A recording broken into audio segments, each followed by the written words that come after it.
Hola, bienvenidos. Aquí está Régulo. A ver.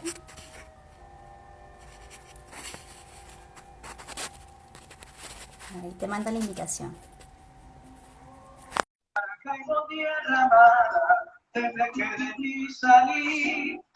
Hola. Hola, Ah, bienvenido, Régulo. ¿cómo estás? Bien, ¿escuchas lo que coloqué por allí? Claro, Bueno, nada. gaita zuliana. Ahí está Zuliana porque, bueno, como decía por allí, me comentó mi amiga Rosedali Contreras también, orgullo zuliano es Régulo Pachano, orgullo venezolano, orgullo maracucho. Bueno, Y no, todos venezolanos. Déjame darle yo un poquito también aquí de volumen. ajá, ¿Me, me escuchas bien, verdad? sí, perfecto. Bueno, Sí, bueno, contento y agradecido por tu invitación, de verdad compartido. Primero porque tú fuiste una de esas primeras personas que me tocó compartir, conversar recién apenas yo llegando a Buenos Aires y siempre fuiste muy gentil, muy amable, muy dispuesta y bueno, eso es muy importante sobre todo cuando uno llega por vez primera a otro país y hay alguien que le da una buena sonrisa, le atiende y de verdad gracias. No había tenido la oportunidad, siempre te lo había dicho por texto, pero bueno, ahora gracias, muchas gracias. ay, imagínate, yo no sabía eso. No, Sí, afortunada y complacida me siento yo, bueno, de haber podido tener el placer de conocerte. Y bueno, ahora con esta entrevista que de verdad me hacía muchísima ilusión, bueno, por todo el contexto, además que creo que desde que comenzamos a hablar, intercambiar mensajes por WhatsApp, siempre te sentí como una persona muy querida, muy receptiva y gentil también, muy amable. Entonces, nada, yo súper emocionada por este encuentro y nada, dije, ¿cómo comienzo? Voy a comenzar entonces con una gaita zuliana y también, bueno, agradeciendo un poco cómo se dio esta afinidad que fue con la orquesta de la Latin Box, que es la que escuchas por allí el concierto de Navidad. sí. Y bueno, nada, creo que fue una linda forma de comenzar esta conversación. Pude- yo no pude ir a ese concierto porque justamente esos días tuve que viajar a Venezuela, Exacto, justamente. exactamente, pero ya vendrán más oportunidades de seguro para disfrutarlo por allí. Y bueno, como te decía, nada, en lo particular como periodista y como venezolana y también venezolana en territorio argentino, es para mí un inmenso placer poder conversar contigo hoy porque eres una persona que siento que nos llena de orgullo como con el gentilicio, con los logros que pues has tenido de una carrera espectacular y por también esa sensibilidad humana que posees y que estamos viendo ahora, o disfrutando mucho más seguido a través de los lives que estás haciendo por Instagram. Y bueno, nada, yo estructuré un poco la entrevista porque me gusta como que, bueno, no se me vayan ciertos detallitos allí, pero también me agrada el que sea más relajada, que vaya surgiendo eh, Claro. como vaya viniendo. Entonces, bueno, quería primero hablar, estamos llegando ya en otoño, pero viene el invierno. Yo sé que esta temporada es muy particular para el El venezolano y para el zuliano creo que aún más. ¿Cómo te estás preparando para ese frío? Bueno, acabo de quitar ahorita todos los abrigos, y los suéteres, la bufanda ya están todas, estaban todas en la baulera. Subí los abrigos, que sí para la noche, que sí para el del día, sí para la lluvia, pero bueno, siempre, a mí me gusta el frío, pero una cosa es el frío de Maracaibo que ya uno estaba como acostumbrado, ¿no? Aunque por ahí está Dani Araujo que se conectó y Dani estuvo mucho tiempo, debe estar muerto de la risa por lo que estoy diciendo, porque él fue jefe de servicios generales en el Centro de Arte de Maracaibo, Elías Bermúdez, y la columna vertebral, así como la programación, era que el Centro de Arte tuviese aire acondicionado, porque imagínate tú tener Claro. a 200, 1500 personas dentro del Centro de Arte que no hubiese aire acondicionado. Entonces, el pobre, él era el que se calaba todas mis angustias y Bueno, y él después, porque ya yo había cosas que yo ni tenía ni que decirle, él solo lo hacía porque entendió lo que era el servicio que se prestaba. Y bueno, los dos nos tocó vivir hasta incluso la transición de dejar unos equipos nuevos relativamente. Y bueno, entonces, claro, aquí es otra cosa. Entonces aquí prendes la calefacción, entonces te da calor, después, entonces no, pues es que nada más te da frío en los pies. Una cosa, y tú la vas manejando a la final. Tal cual, tal cual. Bueno, y mencionaste un punto importante que es el Centro de Arte Lía Bermúdez en Maracaibo, que bueno, tu casa y yo creo que tu escuela durante 28 años que estuviste al mando allí al frente de la dirección del centro. Cuéntame un poco de esa experiencia y de cómo, partamos de allí, cómo te involucras en lo que es el arte y la cultura, que entiendo que es desde muy temprana edad. Por Sí. allí te estuve escuchando algunas entrevistas, hablabas de 15 años. ¿Cómo se da ese encuentro con la cultura y ese enamoramiento con el arte? Bueno, fíjate que yo estudio en el Colegio Bellas Artes de Maracaibo. Ujú, Estudio bachillerato y de hecho me graduó de bachiller en el Colegio Bellas Artes. Y el Colegio Bellas Artes era un proyecto del Centro de Bellas Artes Ateneo de Maracaibo, que así como existía el teatro con sus salas expositivas y todo, también había creado el colegio. Una idea de Oscar Damper, un reconocido personaje de la vida de Maracaibo, artista, plástico, escultor, pero también gran promotor cultural, que en conjunto con otra gente decidieron no solo crear el Centro de Bellas Artes, en la cual Lía también tuvo mucho que ver, Lía Bermúdez, sino crear el colegio.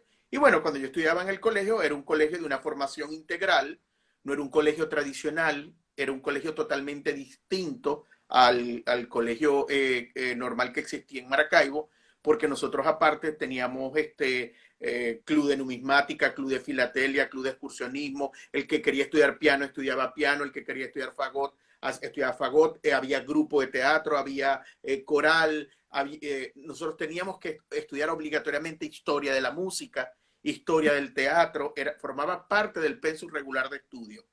Y teníamos el teatro allí. Entonces, nuestros recreos eran ir al teatro o estar en el teatro. Y cuarto y quinto año de bachillerato, que yo hice bachillerato en humanidades, el salón no estaba en el edificio del colegio, sino en el centro de Bellas Artes. Entonces, estábamos con clases de francés y escuchábamos a la sinfónica ensayar. Estaba Este, sumergido en ese mundo desde temprano. Y total, total. Y bueno, cuando tenía 15 años, se dieron dos eventos muy importantes en Maracaibo, que fue el Festival de Música Contemporánea de Maracaibo, que fue un gran evento, el más grande de encuentro de compositores y de orquestas de América Latina que se hizo justamente en Maracaibo, y fue el Centro de Bellas Artes la sede. Y el señor Oscar Damper me dijo, recuerdo que me regaló, bueno, me prestó, que después me lo regaló, pero en ese momento él me dijo, te voy a prestar era un grabadorcito mínimo, ¿no?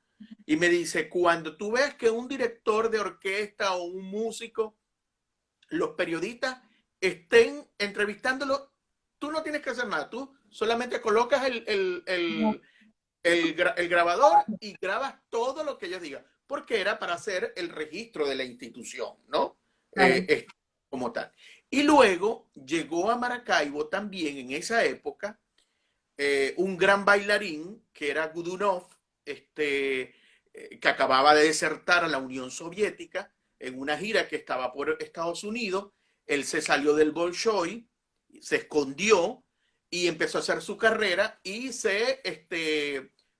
tuvo como pareja Jacqueline Bisset, una extraordinaria artista de cine de origen francés, pero vivía en los Estados Unidos, y ellos fueron a Maracaibo. Y el Mm. señor Oscar Damper, cuando él llegó a Maracaibo, cuando el bailarín llegó a Maracaibo, me dijo, bueno, tú vas a ser como el Chamberlain de Godunov, pero yo mido ahorita 1,64. En aquella época, ponte que me diría 1,67, pero el señor Godunov medía 1,90. Imagínate. Entonces, pero bueno, experiencia, y por allí comenzó el trabajo de gestión. Luego Rajatabla llegó a Maracaibo, el grupo de teatro Rajatabla, para hacer el estreno mundial de Bolívar. Entonces me asignaron que asistiera a Carlos Jiménez, el director de Rajatabla, argentino, por cierto. Y bueno, de allí comenzó todo ese trabajo. Bueno, comencé a estudiar Derecho, pero paralelamente apoyaba a Carlos Mubono cuando hacía con Sono Rock Band en Maracaibo eventos, o llegaban algunos artistas y me llamaban y me contrataban como coproductor o como productor, y así. Entonces iba estudiando Derecho y a la vez iba haciendo todo ese trabajo, pero paralelamente yo también hacía teatro, me encantaban los títeres desde niño. Siempre he estado involucrado en todo el tema artístico cultural desde muy temprano. De hecho, mis juegos, cuando niño, yo no jugaba carrito, no jugaba fútbol, no jugaba béisbol. Me encanta el béisbol para irlo a ver. Me encanta y soy un fanático de las Águilas del Zulia. Pero mis juegos eran representar obras de teatro, abrir la cortina. Yo desmontaba la cortina de mi casa y montaba como un teatro. Por mi cuadra organizaba como una especie de circo y le daba papeles a cada quien y lo iba organizando. Ya Esa fue mi estabas infancia. gestionando, ya estabas gestionando todo lo que era la producción del evento y de la institución desde pequeñito. Bueno, cuando se tiene que ser, se es, definitivamente. Mira, y en Maracaibo, bueno, entiendo también que parte de este, o bueno, mejor dicho, el que hoy estés también en un teatro tan importante que como es el Teatro Colón, es precisamente por la gestión que hiciste durante 28 años en el Centro Lía Bermúdez. Una Exacto. gestión que, según entiendo, cómo llegas, y estaba un poco averiguando allí cómo llegas al teatro, y vi una entrevista donde comentabas la historia un poco particular que me resultó, que era precisamente esta, creo que es una característica que personalmente te noto, que es como que estás un poco en todas las cosas y vas como actualizándote. Te siento así, una persona que en constante actualización, que no se queda nada más en lo conocido, sino que le gusta como indagar otras opciones. Bueno, también lo vemos allí en cuanto a la carrera, que eres abogado, fuiste también profesor universitario, que luego quiero que me cuentes un poco de esa experiencia que estoy segura ha de ser maravillosa. Y bueno, te involucres entonces en el mundo del arte. Entiendo que la relación con el Colón nace precisamente de una gestión que hiciste en el Centro Elías Bermúdez, donde rompiste esquema de lo que se venía haciendo en otros países. Cuéntame un poquito de eso, cómo Cuando fue. estábamos en el Centro de Arte de Maracaibo, eh, yo siempre he creído bueno, en todas las áreas, pero especialmente en el área cultural. De hecho, es uno de los fundamentos de la gestión cultural, que lo comparto con mis alumnos de gestión en la universidad, porque doy clases de gestión cultural en la Universidad del Zulia, práctica profesional de gestión, y también incentivé a que se diera una materia como electiva, cultura ciudadana, que me parece en estos tiempos muy importante en Venezuela. Pero cuando dentro de la filosofía de mi criterio de gestión, eh, el intercambio y la cooperación es fundamental. En un país, y especialmente en América Latina y en los países latinos, de origen latino, el tema de la cultura siempre viene por una definición de política de Estado. El Estado es el gran promotor y gran impulsor del hecho cultural en nuestros países. Pero en Venezuela, claro, no al mismo nivel de acá en Argentina, que me he quedado gratísimamente sorprendido, pero el nivel de participación del sector privado y de la comunidad en Venezuela era muy importante. Habían iniciativas, habían estímulos. Entonces, bueno, yo lo que hacía era vivir esa experiencia. Por ejemplo, nosotros teníamos una sociedad de amigos del Centro de Arte de Maracaibo Elías Bermúdez sumamente activa, que eran las fuerzas vivas de la región, ¿verdad? Gente no artista, sino empresario, ganadero, petrolero, universidades, organismos económicos involucrados, y nosotros lo que hacíamos era tejer, hacer esa articulación. De igual forma, para el trabajo cultural, decía, el Centro de Arte solo no puede desarrollar su programación, sobre todo porque ya había entrado la crisis económica en Venezuela, el tema político era fundamental.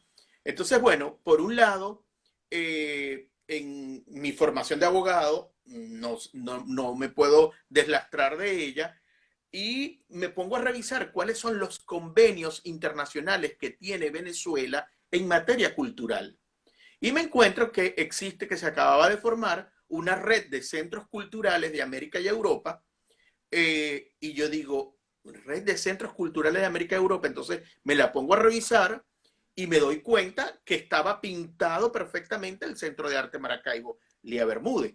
No era teatro, no era museo, pero tenía todos esos elementos, una manifestación popular, y era la primera institución que en Venezuela, gracias a esa hermosísima visión e iniciativa de Lía Bermúdez y de mucha gente de la comunidad de Maracaibo, porque fueron los que le presentaron el proyecto al gobernador del estado, es decir, que vino una iniciativa del sector privado, de la comunidad, fue la que hizo la necesidad de crear el Centro de Arte de Maracaibo, y le pidieron al gobernador, que era Osvaldo Álvarez Paz, que se creara y que llevara el nombre de Lía Bermúdez, porque Lía había concebido todo ese proyecto como tal.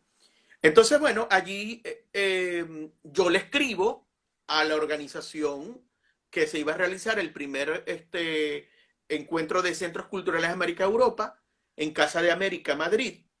Yo le escribí como cualquier mortal, y recuerdo que Lía me dijo, no creo que te respondan porque ya eso debe ir muy encaminado. Y no habían pasado 24 horas cuando me respondieron, me dijeron que sí, que participáramos, que era muy importante porque de Venezuela había muy poca participación, y que era el Complejo Cultural Teresa Carreño, pero que el Teresa Carreño no era propiamente un centro cultural como lo concebía la red.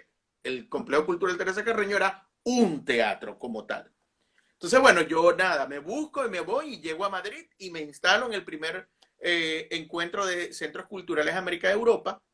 Y bueno, después desde allí unimos al centro, afiliamos al centro, inscribimos al centro, y así llegamos, y ahí fui comenzando a conocer mucha gente. Allí conocí a María Victoria Alcaraz, que era la directora del Centro Cultural San Martín, aquí en Buenos Aires, como tal. Y María Victoria actualmente es la directora del Teatro Colón. Y bueno, hicimos muchísimas cosas, al punto que Maracaibo y el Centro de Arte Lía Bermúdez fue sede del 7º encuentro de centros culturales de América y Europa. Nosotros ganamos esa selección en Alemania, en Berlín, y nos dieron la posibilidad de organizar para el año siguiente, que creo que recuerdo 2007 creo que era, el encuentro de centros culturales en Maracaibo. Y bueno, fue una experiencia maravillosa. Luego de allí también creamos las redes de la Red Cultural Mercosur. Y bueno, un trabajo compaginado que cuando yo salgo de Lía Bermúdez, María Victoria se entera y me dice, Regulo, ¿y qué vas a hacer? Y le digo, bueno, que desempleado, no, por lo menos como tal. Entonces me dice ella, venite para Buenos Aires porque yo quiero que me acompañes en mi gestión en Wow. el teatro Colón. Entonces, bueno, yo estaba en Europa en ese momento, ya, porque yo me había ido para Europa invitado por unos amigos, y nada, y me vine, yo llegué de regreso de Europa el 1 de agosto del 2018, y el 10 de agosto ya estaba en Buenos Aires, hasta el día de Wow. hoy. Wow. ¿Y qué tal esa primera experiencia cuando conocías o entras ya como al teatro y dices, bueno, este va a ser como que mi nuevo hogar, lugar de trabajo, estoy aquí, es verdad. ¿Cómo fue ese momento? Bueno, a ver, indiscutiblemente que fueron emociones encontradas, ¿no? Desde todo punto de vista, Porque se porque, une todo lo de la migración y se une todo la salida, me exacto, imagino. yo llego con dos maletas, llego Claro, con dos maletas a un hotel, este, tengo que decir que a mí me dieron de bienvenida en el Teatro Colón, no tendré jamás palabras con que agradecer cómo fui recibido en el teatro, de la forma, todo el mundo ya sabía cuál era el trabajo que yo había hecho, de dónde venía, por qué había salido, etcétera, etcétera, todo eso, y todo el mundo me dio una mano, un apoyo, y bueno, y fuimos articulando de verdad. Por supuesto que llego y la primera cosa, una cosa es ir como espectador al Teatro Colón a escuchar un concierto, a ver un ballet, a disfrutar de una ópera o sencillamente a conocer el edificio, que es una cosa maravillosa.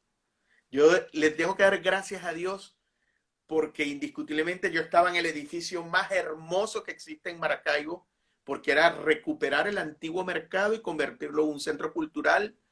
No era un espacio tradicional para un teatro, y convertirlo, recuperarlo, revitalizarlo, que yo participé en ese proceso porque yo llegué a trabajar con Lía un año y medio antes de la inauguración del Centro de Arte, hasta ese 4 de noviembre de 1994, cuando fue inaugurado como tal. Y luego venir también acá al Colón, a Buenos Aires, y trabajar en el Colón, o sea, claro. en el edificio, que es una marca, que es un símbolo no solo ya de Buenos Aires, sino de la Argentina y del No, mundo, que siempre cuando se habla los tres mejores teatros del mundo, el Colón siempre está allí presente y entra en la disputa de que si es mejor por esto, que si queda de segundo por esto, que si es el primero de esto. Pero bueno, en las últimas dos ediciones que se hacían esas evaluaciones del mejor teatro del mundo, yo tuve el privilegio de estar en esas dos ocasiones, y disfrutar de esa designación, de esa calificación que a nivel internacional se hace de que el Teatro Colón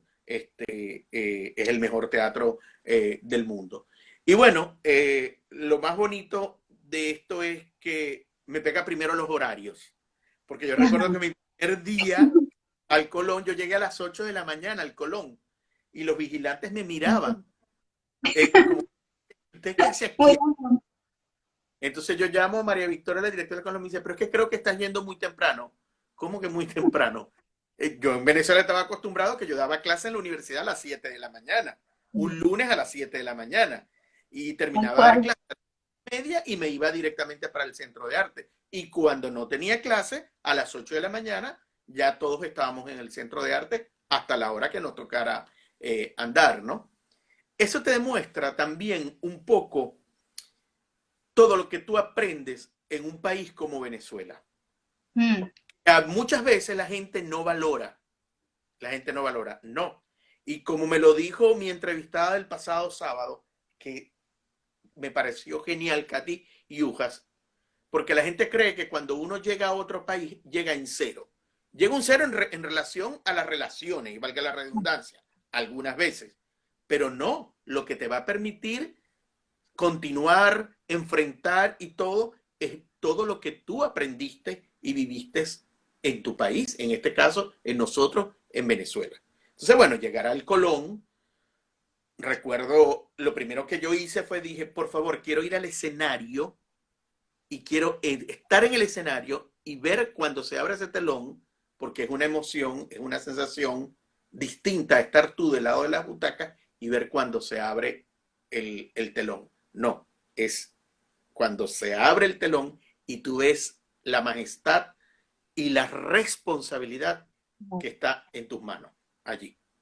tal cual. Bueno, y lo que decías también en relación a la preparación del venezolano, creo que en una oportunidad, un diplomado que estuve haciendo en la Unitec, uno de los profesores decía que en cuestión de gerencia, precisamente tenemos que reconocer el valor que tenemos, la calidad de los profesionales que tenemos, porque con tantas vicisitudes que se pasan en Venezuela, los gerentes venezolanos aprenden a resolver rápido. O sea, al momento son gerentes de crisis, de que te saben, bueno, no se dio por este lado, vamos a darle la vuelta por el otro, porque es la misma dinámica que te lleva también como a desarrollar otras alternativas.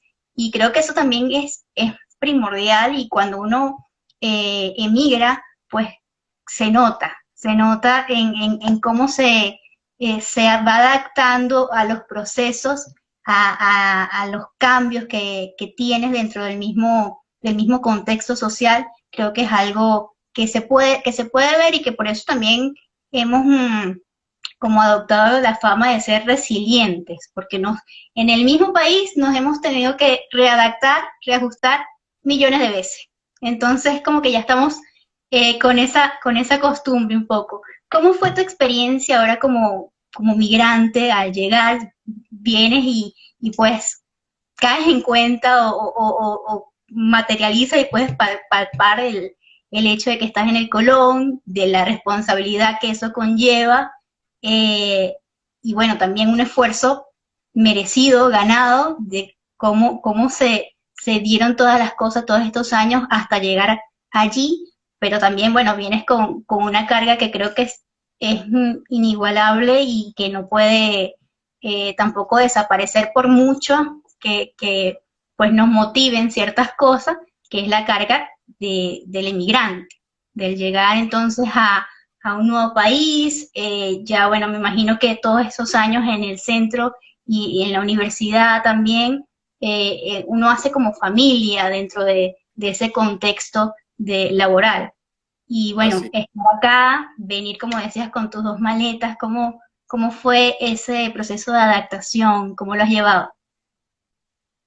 A ver, bueno, has tocado ahí dos puntos importantes. Vamos con este último primero y luego me interesa mucho la primera parte que me encantó el planteamiento que hiciste y te voy a dar mi opinión desde el punto de vista, porque esa es mi área docente en la universidad, ¿no? Eh, Mira, ser emigrante es duro. Ser emigrante es duro porque los afectos, los sabores, los olores, lo visual, están en tu imaginario, pero no están contigo físicamente. A Dios gracias, hoy en día existe esta tecnología y tú puedes conversar, ver tu familia, tus hermanos, incluso hasta tu pareja, porque hay gente que viaja y deja a su pareja, a su esposa, a sus hijos en Venezuela y luego comienza el proceso. Eh, Hay momentos en los cuales, por ejemplo, como este que nos ha tocado, el de la pandemia, yo afortunadamente comparto apartamento, pero si hubiese tenido que estar solo, imagínate, tú sabes cómo ha sido de dura y de estricta la cuarentena aquí en Buenos Aires. No tan relajada como en Maracaibo, como la veo que sucede, por ejemplo, o en la misma Caracas, donde veo que hasta la gente sale sin tapabocas, hacen fiesta, etcétera, etcétera. Tú sabes que eso aquí está, o sea, sales hasta en televisión si te consiguen haciendo una fiesta, ¿no? Como ha sucedido. Entonces son esos momentos de verdad que donde tus valores, tus principios son los que te sustentan y te mantienen allí vivo. Porque nosotros estamos aquí y estamos, pero también tenemos nuestra mente en el país por nuestra familia, porque estamos trabajando aquí para ayudarlos también, para salir adelante, aunque no estén nuestros planos inmediatos ni a mediano plazo, para algunos regresar, para otros sí, pero siempre es muy complejo porque el tema de la migración es dura. Hay momentos en los cuales está la soledad, hay momentos en los cuales tú dices absolutamente nada de lo que está aquí es mío, porque vives alquilado, por ejemplo, y así. Y esas son cosas que muchas veces la gente en Venezuela no valora, porque la gente en Venezuela piensa, no, es que tú estás buenísimo pasándola de lo lindo. Y aquí no. Bueno, son realidades totalmente diametralmente distintas. Por ejemplo, con el caso de Maracaibo, incomparable desde ningún punto de vista, porque en Maracaibo han pasado 15 días sin servicio eléctrico, sin agua, sin transporte público. Es la única ciudad de Venezuela que ha vivido esa calamidad en su máxima expresión. Porque en Mérida puedes tener 15 días sin electricidad, pero en la noche puedes dormir por lo menos con un buen clima. Se conectó Yesenia Rincón, por cierto, una reconocidísima periodista del mundo de la cultura que está de cumpleaños, y le envío un feliz cumpleaños a Yesenia. Era Ay, la feliz que escribía la cumpleaños. fuente de cultura del diario Panorama, el periódico más Ah, importante. imagínate, imagínate. Sí. Y regresando a la primera parte de tu pregunta, yo parto del concepto que dentro de cultura no se debe hablar de gerencia, se debe hablar es de gestión cultural. ¿Por qué? Y eso sí se lo digo a mis estudiantes. Y en nuestros países de América Latina hay muchos docentes que siguen hablando de gerencia. Y bueno, esos son criterios que uno puede compartir, ¿no? Pero yo parto del principio, gerencia son procesos mucho más estandarizados, más automatizados, son los procesos que se dan en los países desarrollados, en los países del norte, pero en nuestros países latinos, tú decías al comienzo, bueno, ¿y cómo ha sido? Pues nosotros en Venezuela vivimos tantas circunstancias y llegamos aquí porque es un proceso más humano. Es un proceso de tú a tú. Es un proceso de gestión, donde hablamos, donde conversamos, donde escuchamos. Por ejemplo, yo llegaba al Centro de Arte Maracaibo Elías Bermúdez un domingo, y yo llegaba a las 10 de la mañana y yo recibía a la gente. Cuando terminaba la actividad me despedía de la gente, los escuchaba, porque es como si tú fueras al médico y le echas el cuento al médico, y el médico, sin ni siquiera ocultarte o hacerte preguntas determinantes, te dice, bueno, usted lo que tiene es tal cosa. No. Nosotros en América Latina y también en Francia, Italia y España y Portugal, nuestro trabajo de acción cultural es mucho más humano, es más próximo. Conversamos con el artista, entendemos las situaciones. Bueno, fíjate tú cómo se están dando las situaciones con el tema de la pandemia en el mundo cultural en estos momentos.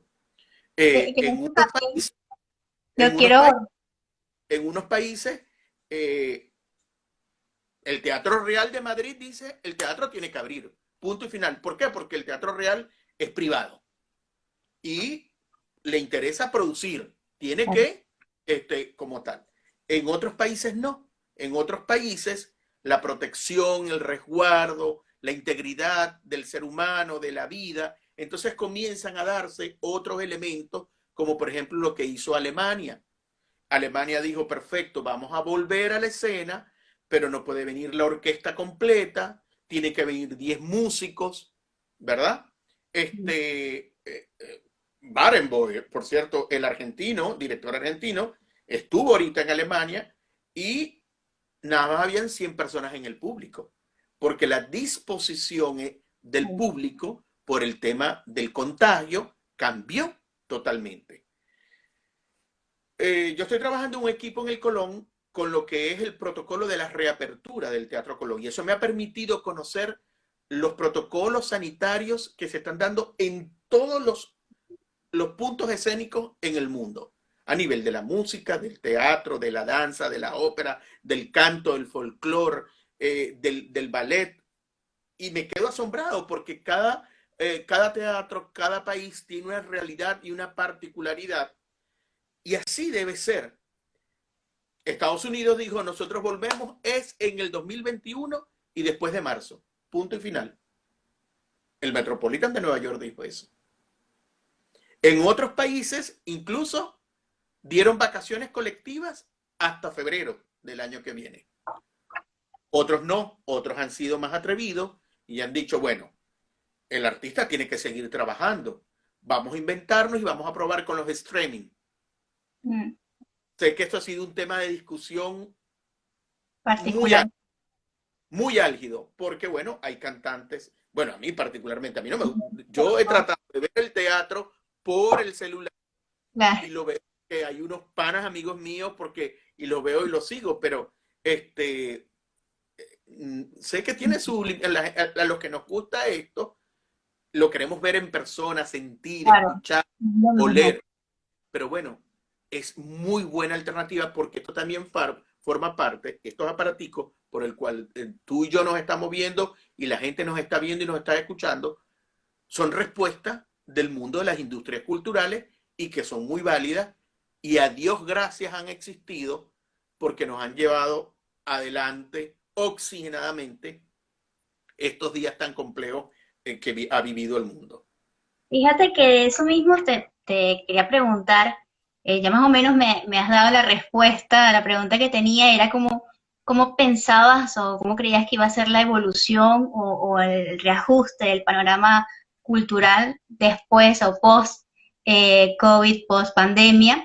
Y también algo que creo que has hecho también énfasis en tus entrevistas, en tus redes sociales, es la utilización precisamente de las redes sociales como un mecanismo también para difundir la cultura. Muchas veces has comentado que pues crees que hay una subutilización de las herramientas.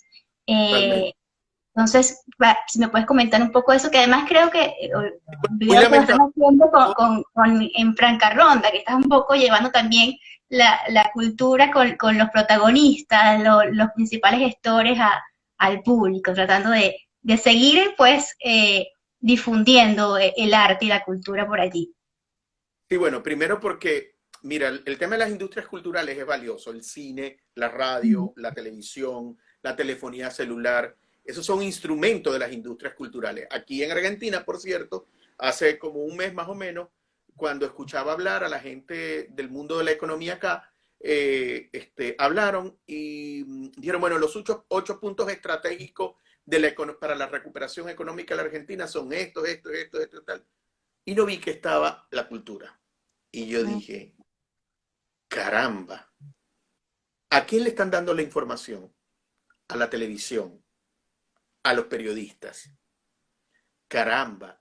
¿Y cómo han distraído a los hijos y a la familia? Netflix, YouTube, eh, el desarrollo de estos live, los juegos de los niños en las laptops o en las tablets. Todo eso es industria cultural. ¿Cómo se han manejado las empresas a través de Zoom? Todos los días vamos a tener un Zoom, hemos visto conciertos vocales, conciertos musicales, clases de danza, clases de bordado, he visto maestros de la pintura dando clases de dibujo. Y yo digo, indiscutiblemente todavía no se sabe que la cultura no solamente es el arte, la cultura es mucho más amplio. El arte forma parte de la cultura, pero también la gastronomía, la ecología, las tecnologías, la política forma parte de la cultura también. Entonces, ahí fue cuando dije, indiscutiblemente, la cultura es una herramienta, es un instrumento que en estos momentos cobra un papel protagónico extraordinario y entonces comienzo a revisar el tema de las redes sociales. Y bueno, es lógico, las redes cada quien lo utiliza como quiera, pero me parece que hasta incluso muchas veces se subutiliza las posibilidades que te dan las tecnologías de información y comunicación. Y bueno, también con un tema de los valores como tal, hemos visto cualquier cantidad de cosas, ¿no? Y entonces se pierde el tiempo porque ya las redes dejaron ser meramente para comunicarnos entre los amigos, son canales de información, son canales de entretenimiento, son canales educativos. Fíjate tú que ahora hasta puedes dar clase en tu colegio, en tu universidad. Yo acabo de hacer un curso para dar clases por WhatsApp a mis Sí, estudiantes. se está empleando mucho. Entonces, bueno, fíjate, y eso ya ahí sí deja de ser no una subutilización, sino una digna utilización de lo que son estos instrumentos que forman parte de la cultura también. De hecho, el Teatro de Colón también está empleando, o sea, la programación que tiene para ver vía streaming, vía sus redes sociales, es sumamente amplia y forma parte de eso, pues, de Fíjate, aprovechar.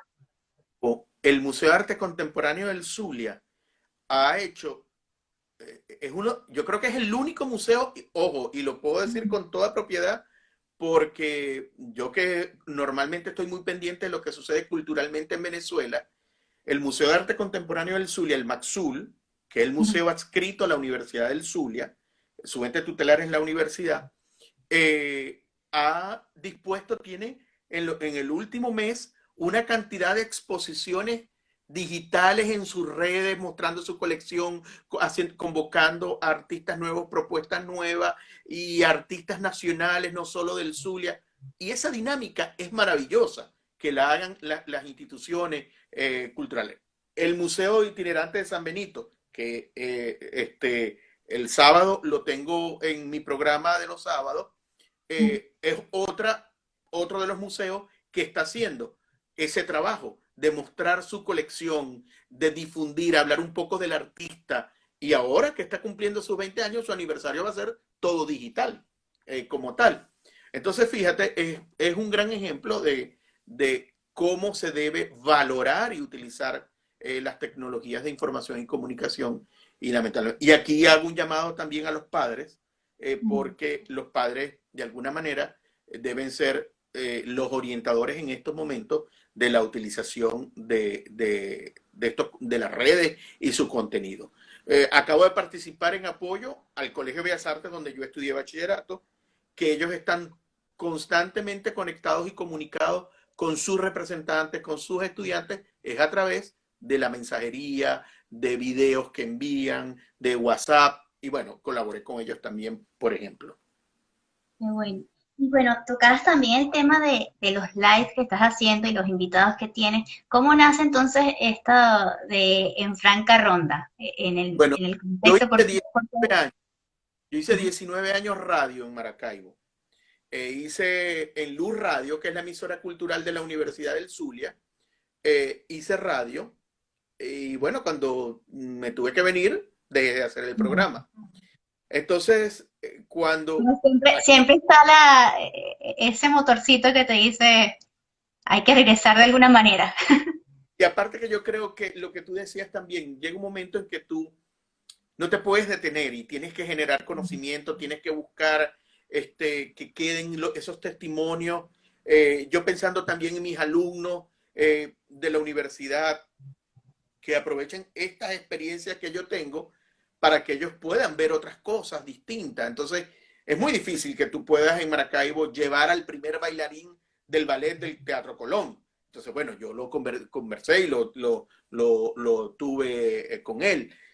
Por ejemplo, en estos próximos días voy a tener a una persona que es experta, que tiene la información completa de los 50 teatros más importantes del mundo. Él tiene la información de qué es lo que está ocurriendo, cómo está ocurriendo, cuándo va a abrir, si va a abrir, si no va a abrir, cómo se va a presentar. Absolutamente tiene un mapeo de todos los teatros como tal.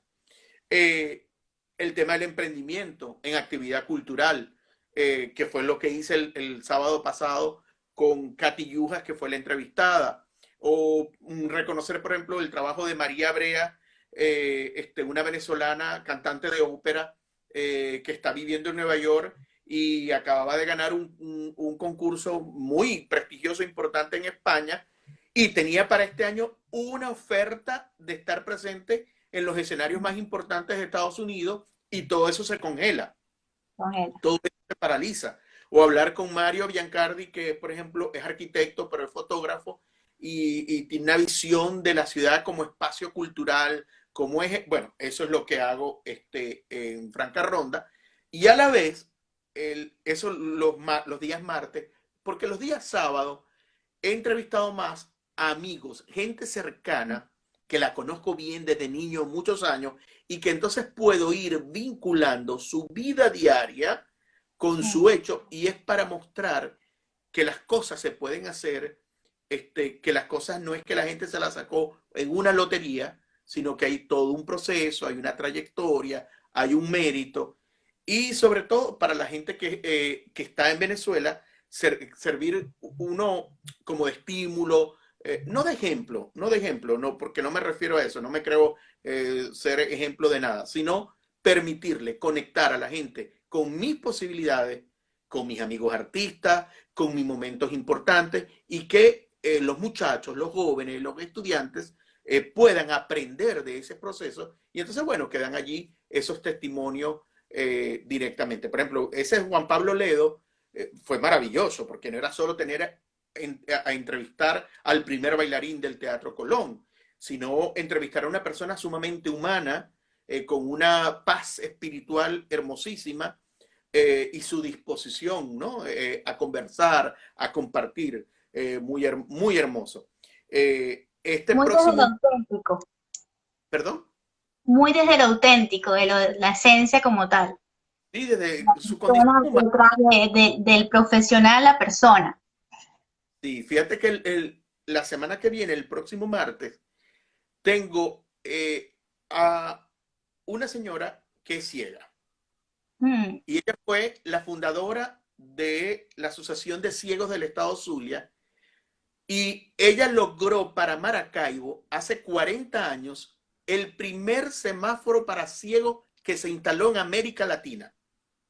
Que se instaló wow. en y se instaló a una cuadra del Colegio Bellas Artes.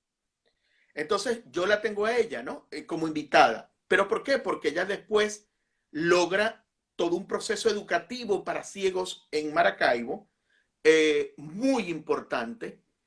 Y justo en la última feria de arte y antigüedades de Maracaibo, que tuve yo la posibilidad de compartir junto a la Sociedad de Amigos del Centro de Arte Maracaibo Elías Bermúdez, que eran quienes organizaban la FIAM, como se conocía, me tocó recibirla a ella, ya una señora mayor. Y recuerdo que había un dispositivo en la entrada de la Todos exposición. son muy divertidos, dicen allí. Ah, sí, Pierina Belloso, gran amiga, fue presidenta de la Sociedad de Amigos del Centro de Arte, y sí, ella sabe la filosofía de los sábados, porque son más de amigos como tal. Entonces, bueno, ella llegó, y habían unas esculturas de gran formato, y yo le había dicho al dueño de la galería, mire, viene una persona que es ciega, y me dice, pero por supuesto. Entonces ella entró y lo primero que hizo fue comenzar a tocar Mm. las esculturas, que eran rostros de mujeres, de hombres. Y ella estaba maravillada, feliz y contenta. Y fue para ella y para mí un momento muy, muy especial. Entonces, con Gladys, ella se llama Gladys, la voy a tener este próximo martes. Y vamos a hablar de todas esas cosas, porque repito, la cultura no solamente es el ballet, el teatro, la música, la cultura es mucho más que eso. Y lo que hablábamos, ese proceso humano que se debe dar. Bueno, y en función del humano, déjame ver si puedo tomar esto por acá. Estamos hablando también de Maracaibo. Cambiar acá. Quería que, bueno, sé que también estuviste, hace poco regresaste a Venezuela, tuviste la oportunidad de ir para allá para recibir un reconocimiento, perdón, que tengo por aquí un videíto. Quería que me hablaras de la ciudad, pero antes quería mostrar una especie de TBT, porque hoy es jueves de TBT, y entonces encontré este video que me pareció muy propicio para la ocasión. Déjame ver si lo puedo cambiar por acá. Y oh, que se me salió, todo pasa en vivo. Y Aquí, todavía tenemos como 8 minutos. sí, déjame por acá. Sí, Ahí, bueno, esa ida en diciembre fue, para ver, mira. ¿qué es esa? Estaba la responsabilidad de ser el presidente Ah, del Centro de Arte, pero los que hicieron todo posible en estos 27 años que yo fuera justamente ese articulador han sido sencillamente yo fui un vehículo, los protagonistas son ellos y yo quiero conocí a ellos todos. Aquí veo a gente que ya no trabaja con nosotros. Adelante, venga muchachos. Y a mí, el presidente de la sociedad de amigos, vengan. Yo quiero que ellos son los que merecen de mi parte, como que el arte.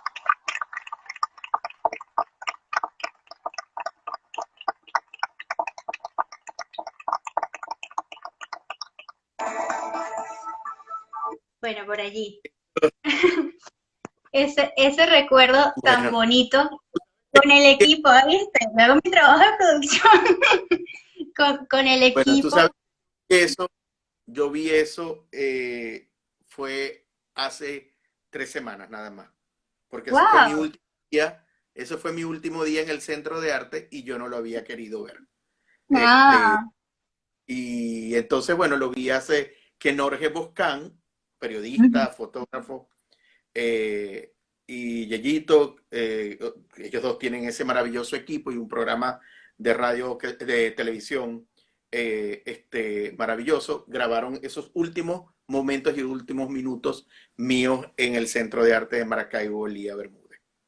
Y bueno, de verdad que es muy emotivo. Y es verdad, y yo lo que digo es, yo fui sencillamente un articulador entre los artistas, la comunidad, pero eso se hizo fue con el trabajo de todo un equipo maravilloso de trabajo que nos acompañó a Lía Bermúdez como creadora y mentora del proyecto, y a mi persona, así como a Martín, a Omaira, a Dani, que éramos los que tenían la responsabilidad de estar al frente de la institución. mira tú. Bueno, entonces, bueno, es mal que lo viste antes.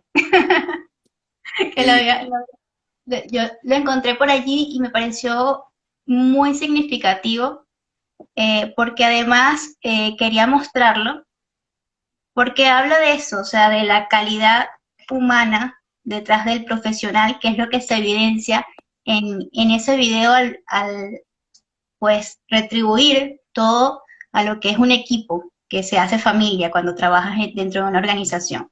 Entonces creo que esa es la clave de todo y estoy segura que es una de las claves de, el éxito que has tenido a lo largo de tu carrera, de esa evolución constante que es precisamente del lado humano, el afianzar los valores de humanidad, de empatía, de ese que decías, bueno, yo me gustaba hablar con las personas que venían al centro, a ver cómo se sentían, que creo que allí precisamente lo que va a la gestión, en conocer más allá de lo que se hace para que todo se dé, el cómo es recibido y cómo está funcionando a nivel emocional, cuál es la emoción que se está produciendo y creo que esa es la clave de, de un gran éxito pues los que se ve. espacios culturales, los espacios culturales son templos, son Uh -huh. espacios sagrados,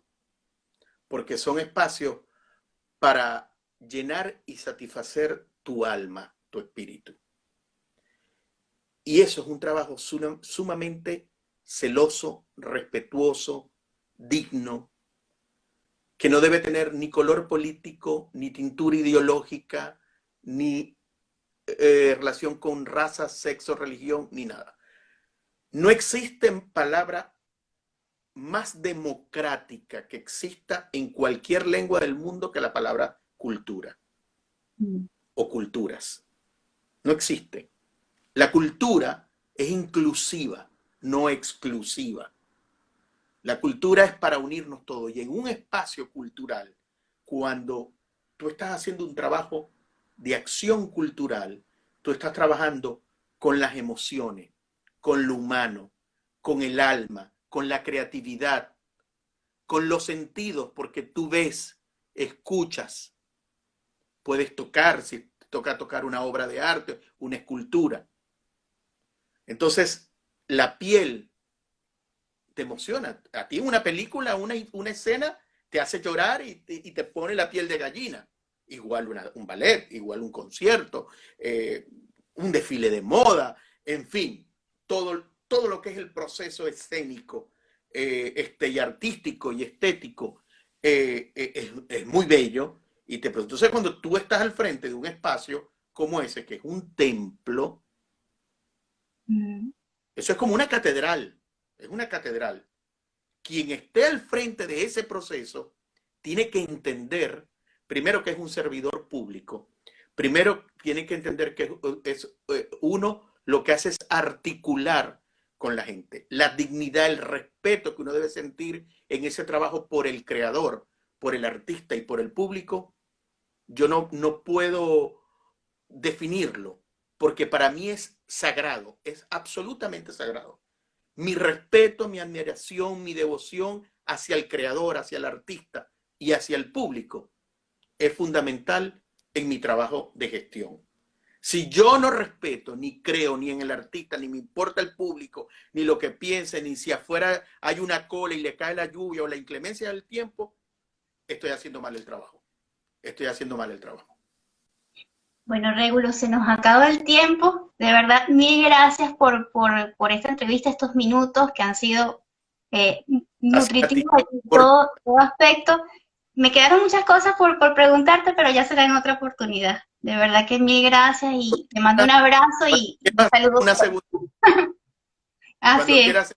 Parte. Ah, bueno, ya lo notamos desde ya. Besos y muchísimas gracias. Gracias. Gracias a todos por unirse.